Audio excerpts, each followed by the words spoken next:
Welcome to Deep Dive Film School. I am Adam Sherlock. And I'm Adam Pulcher. And if you like what you see/hear, please like and subscribe. You can find us in all the spaces and places that people what? Find good media, that's right. You can find us on Instagram, TikTok, and YouTube. Those are our most popular platforms. You can also follow me on Letterboxd at Adam Pulcher. All those links are in the description below, so please join us there.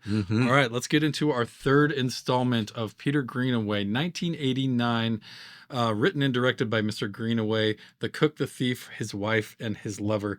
Her lover. Her lover. It's funny, I noticed this is the third movie, and I feel like we're hitting a really primo, like his filmography is fucking big. It is. And we're hitting the 80s hard with these movies, and maybe that was his prime or whatever it is. That's but kind of what I believe. 87, 88, 89, we're kind of in that range of the late 80s. But man, he made a lot of movies. Yes, very much so. But I think that this is when he was really making this name for himself, and that his style was something that the world, in particular this film, the world saw the most of, right? I think this is his biggest movie. Yeah, I think, and a lot of it has to do with the fact that when this came out, I believe this was one of these early Sundance movies of the late 80s that was like, it got picked up by Miramax and then was given an X rating. Right. And so that, NC-17 is what they landed on. But that literally was in part because like Helen Mirren had to there's a whole interview with her and Roger Ebert about how she personally went and spoke to the rating boards about the importance of this film. Yeah. And so that's, I believe it might not be the film that they determined the NC-17 rating as a rating. I believe at the time they called it unrated. Sure. And so that it didn't get it does say NC-17 on it, at least what I saw. Yeah. And what I was watching. But that was back in 89 when, Raiders of the Lost Ark was PG. So they were still figuring all this stuff. Yeah, they're figuring it out a little bit. And, these days this would probably just be an R. I'm guessing probably the reason it got that rating was mostly just the full frontal nudity. Yeah, of both men and women. Yeah, that we get. There's, again, Greenaway does love his sexy stuff. He's not afraid to show the human form. And really, is it ever people actually having sex? It's like the post-coitus or pre-coitus parts of what he's showing. So it's rarely it never feels like if I was a 16-year-old boy in 1989 or NC-17, I can't wait. I would probably be disappointed a little bit in this movie as far as the sexual activity. It's not Basic Instinct. Yes, exactly. But I'm convinced that Greenaway is a fabulous hidden genius, and I can't believe I'm just discovering this dude now. What the fuck is going on? I fucking love this guy. Yeah. This movie is absolutely insane. Yeah. Probably the craziest one, although Drowning by Numbers can get kind of crazy. This one, there was a whole new level, a whole new feeling, and not one of these two. There's no two movies that are the same. No, they all have their own special thing going on. There's something individually special about each one of these movies.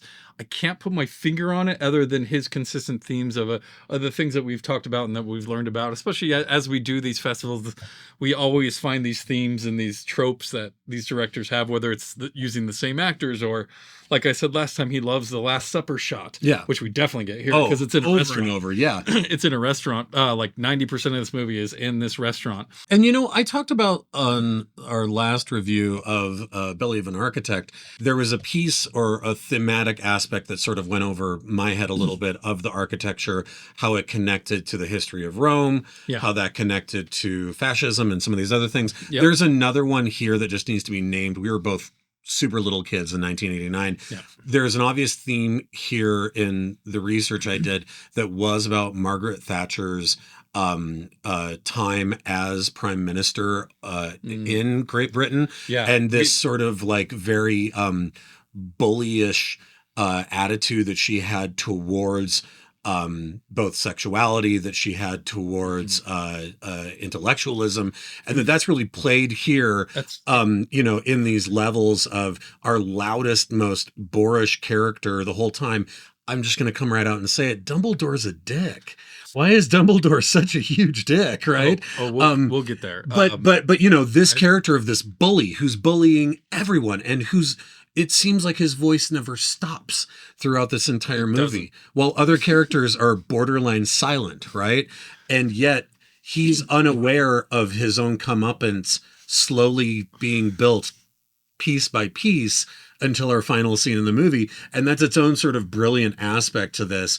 But the fact that it was this real political statement about what was happening in England at the time is really interesting to me, and not lost on me, but I'm like, I don't get the nuance of what symbolically might be happening. As an American, I feel the same way. I didn't get that. I know, he's Welsh, from Wales, but Great Britain, British. He's British, but like, again, and that could be part of the reason I feel like I missed the boat on this dude a little bit, because yes, I was 10 years old when this movie came out. In my defense. But and also you have to work up to a movie like this. Oh, totally. And I'm glad you said Dumbledore's a dick, because he is the best Dumbledore by far. So I'm sure people will have different opinions on that. Michael Gambon here, Albert. I don't say this lightly, as someone who has seen a lot of movies. He is easily top 3 most vile person I've ever seen on the screen. Yeah. I was trying to think of someone worse than him. Like this opening scene, he's smearing shit on this guy's face. Yeah. He strips him naked. He's a crime boss. Yeah. But it's more about him being a restaurateur, but he's a fucking monster. He pisses on him. He's racist. He's insulting. He beats his wife. He beats his. I mean, the thing is, like I said, 90% of this is at the restaurant. Who knows what happens after he drags her to that car? He tries to drag the little kid into the car. I mean, that's another night. We'll get there, but I'm just saying, like, who knows what happens at home? And what a way to introduce the character is by beating up this chef for the meal that he served and smearing him in dog shit. And you were like, you're just oh like, my whoa, God. This is kind of harsh. Is it? Whoa. Okay. Yeah. And there's, you get inside and you see there's this whole operation, and this blonde boy is singing this angelic voice, and, they have the new sign that takes out the power and all this stuff. But, he's trying to be this rich guy, and he's not good at it at all. Yeah. And he's trying to be a restaurateur, and he's a glutton that doesn't understand anything about food. No. Never read a book, right? Just doesn't understand. And the only only character I can put him close to, I would say, is Tony Soprano. No, well, I was going to say Tony Soprano at least had a heart. Yeah, I was going to say Sexy Beast. But see, even him, like I thought of him as well. Yes, and I think that is somewhat comparable. But he's just more verbally abusive. The shit that this guy gets away with in this movie, and stabbing people in the face with forks. People let him, and they just pretend it's not happening. Mm-hmm. And I honestly, the emotion of watching him took me over to the point where, like, it kept getting. I just had to keep listing all this horrible shit. I'm like, who is this fucking guy? Yeah. Like, he's not that scary. Like, he portrays himself scary, but he's dying inside. He is the most insecure person you've ever met in your life. Oh, that's such a perfect an absolute narcissist. Yeah. Well, and knowing that Gambon, again, right with him and Helen Mirren were such classically trained Shakespearean actors, and you can see that, like, Gambon is a guy who probably played, in fact, I know that he's played characters like Richard III, these other, like, really just awful humans. Huge range. There's a huge Shakespearean aspect here of just like a villain who's chewing the scenery at every possible turn. I mean, he's done a lot of shit in his life, from Wes Anderson to The Insider and Michael Mann or whatever. Like, he's been everywhere. I can't. There's nothing that matches this performance. Yeah, it's so vile and incredible. And you just have to go to a dark place of what you're doing, and to be this obnoxious for this long, and then you mix all of that and this obvious villain that no one likes, to the point where the first night she cheats on him. Right. And the people in the restaurant help. Yeah. And and you're just like, oh, so everyone hates this guy. Yeah. There is not a person here who actually, like, well, maybe Mitchell, Tim Roth's character, he's like he's a mini version. He's a wannabe. Yeah. Well, and I wonder also if part of that great young Tim Roth here, by the way. Totally. Well, yeah. I mean, this is pre Reservoir Dogs, Yeah, right? for sure. And so, but I wonder if there is some of that same cultural nuance that we're talking about of the political aspect of this almost dictator level violence and abhorrence to good taste. If that was part of it, was that, and people just let him get away with it, right? It's true. Like, people just turn a blind eye left and right. It's his restaurant. He's abusing the patrons. Yeah. This poor old guy in the bathroom, he gets fucking kneed in the nuts. Oh my God. And like, what, he didn't do anything. Yeah. Or this guy who's getting food stuff down. It's like because he didn't want to move because one other guy wanted something, wanted a show or He something. wanted to bring in the song and dance number. Just like it's so reactive. Yeah. And it's just like I can't even handle being. It's like a car wreck, right? Yeah. You're just like watching. You can't look away, but you're like, if I was in the same room as this person in real life, it would be the most uncomfortable situation ever. And I will say this in the same way that I said when we reviewed The Belly of the Architect, that one of the most jaw-droppingly beautiful scenes has Brian Dennehy vomiting in a hallway and dogs eating it up.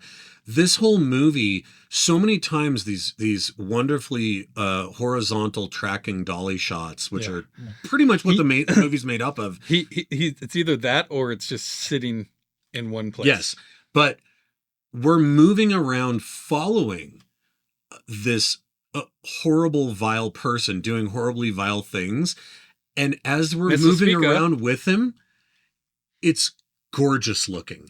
Every one of these shots is gorgeous looking with something awful happening in it. And I was like... And it's usually him. Yeah. And the juxtaposition is washing over you. And you're like, I can't even... And, we talked a lot about Wes Anderson. To me, this movie, and I put it to one thing in particular, seeing brightly colored neon that is then reflected in wet asphalt on streets, I was like... Oh, it's Jean-Pierre Jeunet before Jean-Pierre Jeunet. So much of this reminded me of Delicatessen. Sure, I could see that. In that look to it, right? Well, the way that they transition from these rooms, there's that outside parking lot that's like being worked on, looks like a construction site. Yeah. And then you pan into this beautiful kitchen that's all green. Yeah. And a huge kitchen. With those massive fans, those huge like tent fans and the top. Yeah, like huge thing. And then we start getting the menus and what's on the menu for each day. And we do the Sunday scan at one point where we're going all of this and we just keep this whatever set that they have built here. They're just on the fourth wall, right? Yep. They're on the other side of it. And then we go into the red dining room, which is just like masterful. Again, the cries and whispers like all over the very place. much so. We're inside of a heart. Yeah. We're inside of an organ meat. It's right? something. Yeah. I mean, honestly, a heart's a pretty good example of what this is because that's where he feels the most safe, where he can be him the most. He's obviously obnoxious, but he just gets drunk. It's where he can be as gluttonous and be as much as himself because everyone's going to listen to him. It's his place. Yep. But he insults the cook. He insults the food. It's like you're the worst restaurateur ever. And this is supposed to be high-end modern dining, at least for the 80s. Yeah, totally. So it's just fascinating to see what people put up with throughout this movie, especially Helen Mirren, who's just, oh my God, stunning in this movie. Like, and I know you're in love with her. Oh yeah. But I'd never seen this movie. So watching this was a delight just from her perspective and what she's doing here. She's so good. And that vacant stare, of just sitting next to him and just being like, and she's actually, it's so funny. Like there's so many scenes where it is just him talking. Yep. And you're like, no one responds. He just nobody keeps responds. Going. No one acknowledges him. So real. And it's funny. I definitely have friends who just keep talking whether you're listening to them or not, and they just keep going. No, it's not you. It's okay if it is. It's not. But yeah, I guess you could be a candidate there. All right, I think I know how much you talk. We do a podcast together. I can rein it in at this point after 18 years. That's fair. 18 years of talking movies. I think we can do this. But yeah, it's just like it's all about you. And, Yeah. and that's pure narcissism, of course. And like, you're not even listening to other people, but she's one of the few people who does respond and does give him shit about the things that And he pays does. the price for it when she does, right? Sure, but so often no matter pays the what price she for does, she's going to pay the price. It could be anything to set him off. it. And I think it's She so masturbates. He's like, you better not be masturbating in that bathroom because that's mine. You can't touch that. Well, and it's so interesting that she is she becomes such a compelling character Mhm. and says almost no words in the first half an hour of this film, right? And our other character, who is the lover, says almost no words. Alan Howard. Alan Howard, for at least a half an hour, and even makes a comment of that he loved a character in a movie who didn't say anything, and then when he finally spoke, he ruined it. And it's this very meta moment that's a lovely little conversation between the two of them. But they literally start an affair without a single word and carry on the affair for a while without a single word. It's true. And like, that's what Greenaway shows us, but I just maybe assumed incorrectly that that's just what he's showing us, but they had to have had something back and until forth. they literally say, the spell's broken. But then you see, that's the appeal of this sexy affair here. Not only you're the opposite of this loudmouth asshole over here. Mm-hmm. We're not saying a word. You're gentle. You're kind. You read. Yes, you read. Like, you're intelligent. Like, he's everything this guy is not. And the fact that it gets broken by Albert, bringing him over and giving him shit for reading, again, abusing his patrons. Yes. Just so fascinating, so well done. The fact that she has everyone's help. You never, like, maybe that's why everyone just sits there, is because, the comeuppance is going to be here soon. There are these moments when she's come back from the bathroom or come back from the kitchen and she has all these excuses, and Albert's just too wrapped up in himself to realize anything. And you see everybody else look at her and you're thinking, oh, they know about it, but no one ever tells Albert. And you realize it's like, again, as you said, even his Klingerons, even his henchmen fucking hate him, right? Like, they all hate him, even other than maybe Tim Roth's character. Yeah. Everybody else is like, yeah, I would also cheat on him if I was married to him. And it's all like, chill out, I didn't do anything. You turned one tiny little thing into this massive, overblown, just example of this horribleness. I want to talk about this in the same way that we talked about interesting thing that was happening in Drowning by Numbers, of these numbers ticking up throughout the entire film. You talked about some of the orchestration that's happening from a directorial standpoint of this massive set, and that we are on this tracking dolly that is the fourth wall that's moving through. But the wardrobe changes. So you're like, he tricked us. Yes. He did this thing where you're like, lighting. oh, well, and you're like, okay, each space has its own kind of look and lighting to it. Yes. But what he's doing is, rather than us passing through a real false wall that has a black stripe, he's doing a full wipe screen into a new take. Yes. Where Albert is in his blood red suit, and he's walked out of the dining area back into the kitchen, and in there it's a new take, and he's in a green suit, the exact same suit, but now it's green. I've never fucking seen anything like that in my entire life. It took me probably him doing that 2 to 3 times before I'm like, oh, she's not even wearing the same kind of dress. Yes. And you're like, but it's literally, we're following the dolly shot into the next scene. I was going to ask you if it's the simplest trick. Weird. And I've never seen anything I agree. It's fascinating. But it sets the tone for each room. They do the same thing from the, I guess if we want to go past the dining room into the bathroom where it's bleak white. Yeah. Black. And the same thing there. Yeah. Different clothes. Kubrick white, right? Just stark white. And it's the same outfits, but they're a completely different color. And the interesting thing to me is the only two people whose wardrobes don't change regardless of what space they go into is the lover and the cook. They're the only, and it's because, and if you think about it, there is no duality to them. They are solid people. They're the same no matter what space that they're in. Yep. She has to have a duality. She has to change who she is no matter which space she's going into. he doesn't realize that he's changing, but as you said it, his own self-loathing, his insecurities.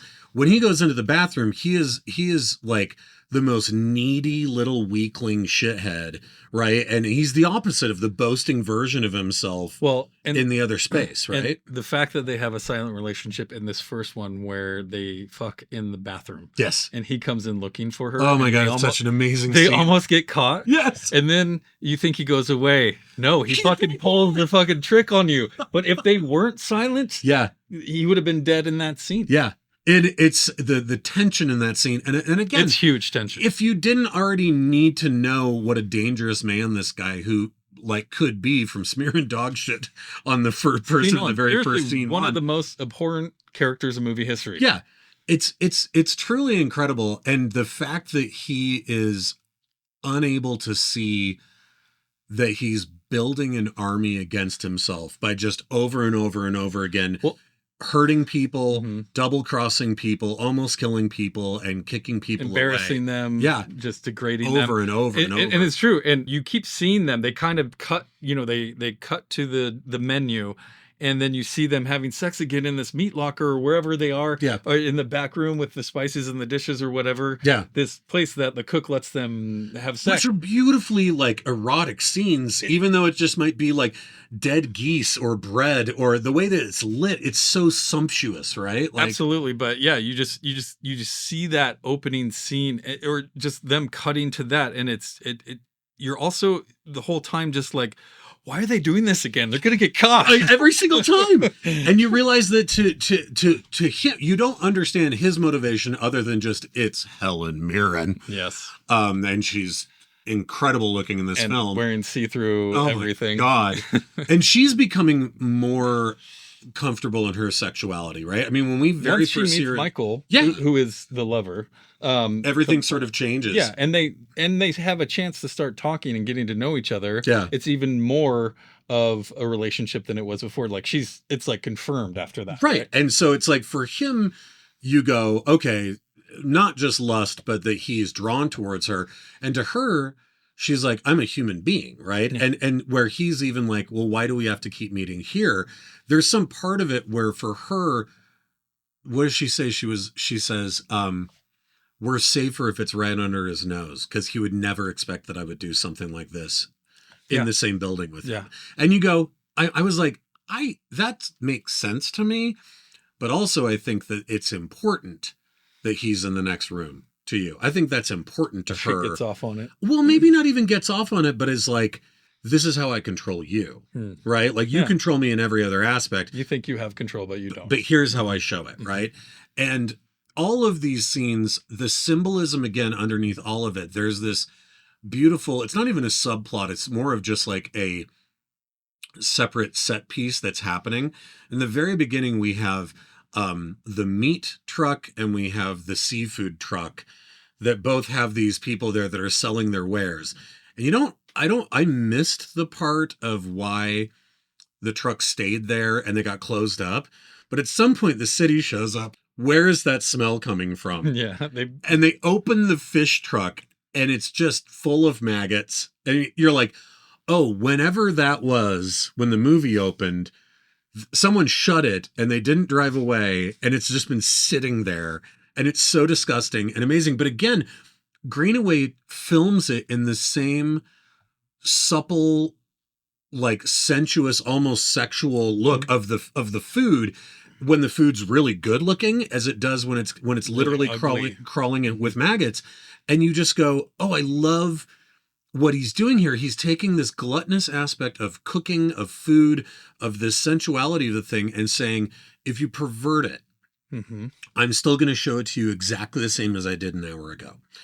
And what happens here is, I mean, in one sense, it is completely on the nose. And it's funny because we just did a fuck, marry, kill about sort of gods. Yes. I would put Albert on the list as a sort of god if we're really going with the symbolism of this movie, which is that as a vengeful god, we see Michael, and I forget was Georgina, but he calls her Georgie. Georgie, right? Yeah. Michael and Georgie are banished from their Eden, from their sexual Eden in the kitchen, and have to go into the back of this and truck. have to go into the back of the meat truck. Mm-hmm. And literally they go through purgatory, they go through hell, and it's brilliantly shot. It's beautiful, but it is fucking haunting. It's so disgusting. Well, in the shot after that, after they get out of the cook spraying them off, Oh my God. is one of the most gorgeous shots of the movie. Yeah. And it's just two naked people getting sprayed off because they were in this gross place. Just covered in all these maggots and the slime of all this rotting meat. Yeah, just beautiful, gorgeous. Like, Yeah. God damn you, Greenaway. I know. What is happening? The Disgusting and gorgeous. yeah, like it's true. Chocolate Like and peanut butter. He's having these dualities, and it's just a fascinating movie going experience. It truly is.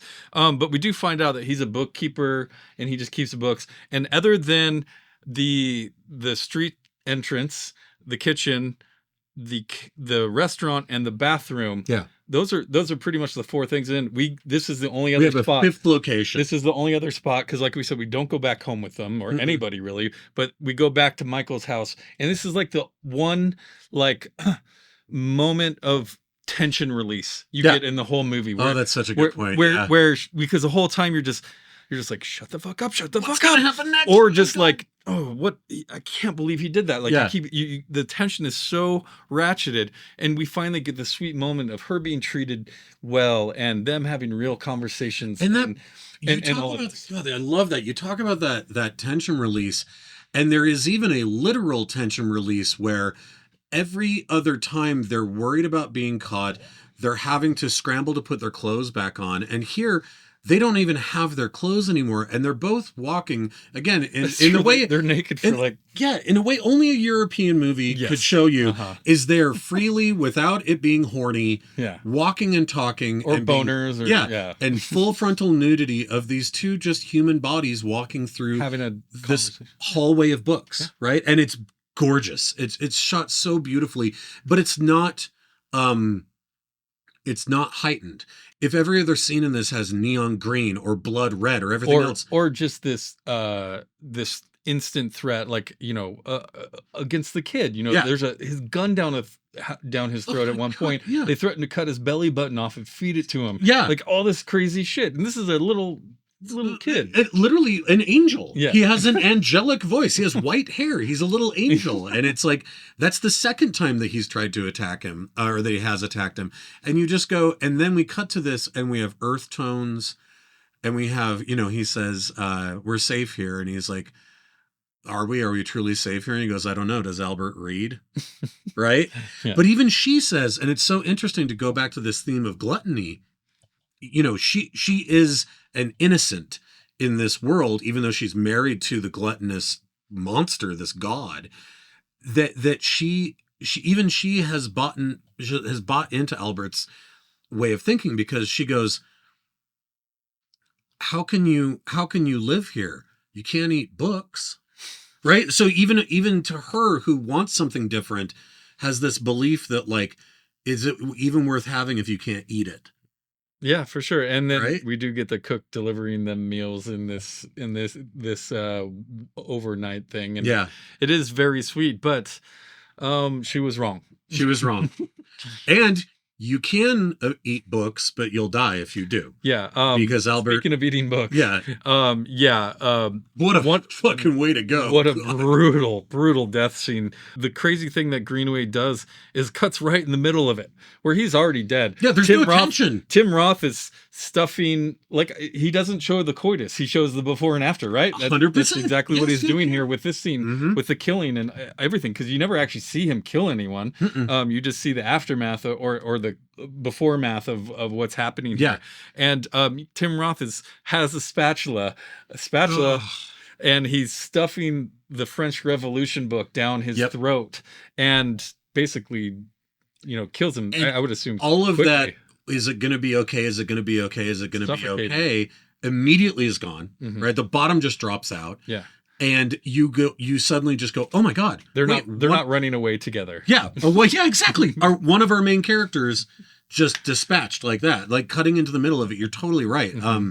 Because the last thing that we see before that is Michael, like, locking the place up and putting, you're like, okay, he's going to be safe here. Brutal though. Whew.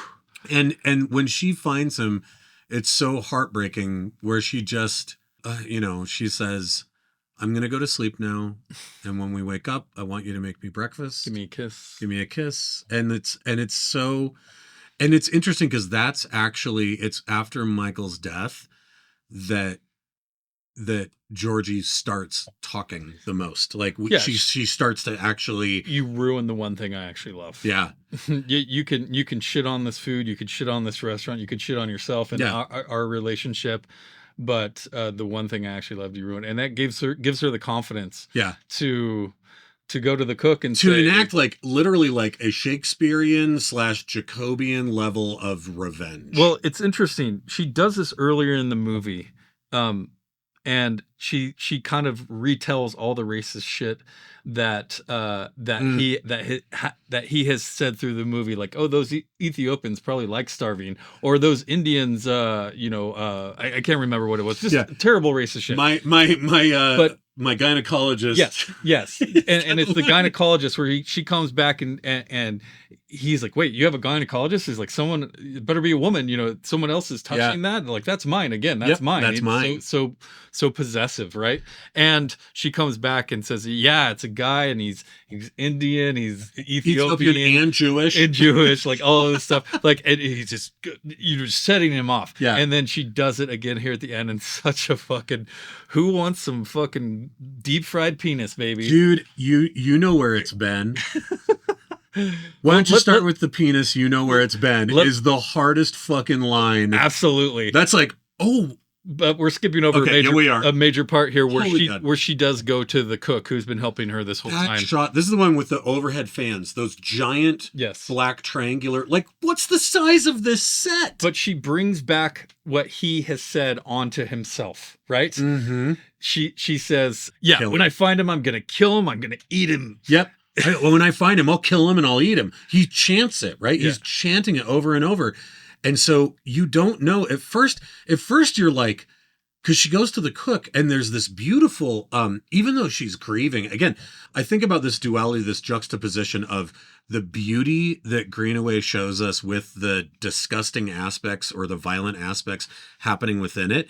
And here in this scene where she's talking to the cook, it's almost a dialogue version of that where she's in grieving for her dead lover, but she's asking the cook, tell me what you saw when we were together. And it becomes erotic, even though she's grieving. So she's still crying and it's kind of horny. And I was like, oh my God, maybe this is why it got an X, is because this is just so messed up. You know what I mean? Well, and she even offers herself to get this done. She offers him money. And what she wants is for Michael to be him cooked. To cook Michael. And don't just cook him, but do your magic. Do what you do. Do your thing. Yeah. And, at first he's like, no. And I think not, Mr. Speaker. Yes. And he finally says, he's like, you don't want to eat him. And she goes, and it's like the last moment of this scene. And it's so good where she's just like, no, not for me. It's for Albert. And he's like, oh, what do I got to do? I can do that. Oh my God, dude. And that gets us to this final scene. And man, the prop department here. Yeah. Because you could have done a lot of stuff to make Michael's body look like it's been cooked. But the fact that or hidden it in something. Right. I thought that might have been where it's like a meat pie. And then tell him afterwards. But nope, they wheel out the body. She makes the shit pie. And dude, the whole heads of cauliflower and broccoli and garlic. Uncooked. I mean, it looks like it's straight out of Hannibal. Do you know what I mean? Like it's a basted human body. It is horrifying looking. Crispy deep fried skin. It's like basting a pig, right? It's insane. Mm-hmm. It's an insane image in a movie full of insane images. And then she puts the gun to him. This is the comeuppance we've all been waiting for. Yes. This whole movie, and truly one of the worst characters of movie history. And for the first time, he's silent. Finally. He's finally quiet because he has nothing left to say. Try the cock, you know where it's been. Oh, God, it's so good. And this whole idea, too. Shaky hands, struggling to be a cannibal here. Yeah. he barfs too, right? And it's like, oh, you can't stomach this. And it's like it's the final, it's like he's degraded himself in every possible way down to this line. And the two things that he doesn't believe in, the two things that he hates or that he thinks are abhorrent, one is the idea of being a cannibal, and the other one is the idea of being a coward. And in his last moment on earth, he becomes both. Mm-hmm. Right. And it's so degrading and it's so lovely. And the only complaint I have is that it didn't last longer. They fucking shut the red curtains. Yep. And that is the movie. That's the movie. Wonderful. I loved it. I didn't want it to last longer. I just wanted him. I hated his character so much. I was like, don't just kill him he got off easy. He got off easy. But the fact that she names him cannibal before killing him is just, it's so good. And it's so funny because you're either killing him with kindness or with his own words. Yep. 100%. And the fact that the whole group of people that he's screwed over are all there. Right? Even the little boy is there to watch this act of barbarism. Like they're all there. Amazing movie.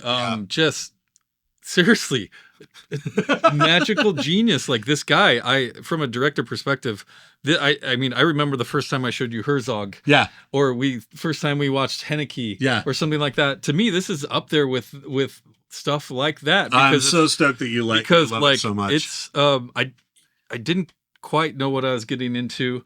The only other movie that we ever reviewed was Zed and Two Knots, and I think I actually mistook that movie for a different movie that we were. So I was thinking I was getting into something different, and so this has been what an education. And I really feel bad as a movie lover not diving into this sooner. Well, I'll tell you what. That's why we do this show. 100%. And I'm so glad that this has caused that reaction in you. Because, has it with you? I know you've seen one thing. I grew up with Zed and Two Knots and with Drowning by Numbers and love those movies so much.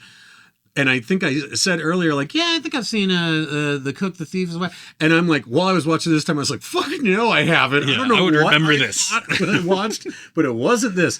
And so I'm wondering, since all of these, in a lot of ways, are these kind of hidden gems or forgotten gems, I think we kept going, what are we going to do for our fifth? What are we going to do for our fifth? And I still think we should do a punishment review.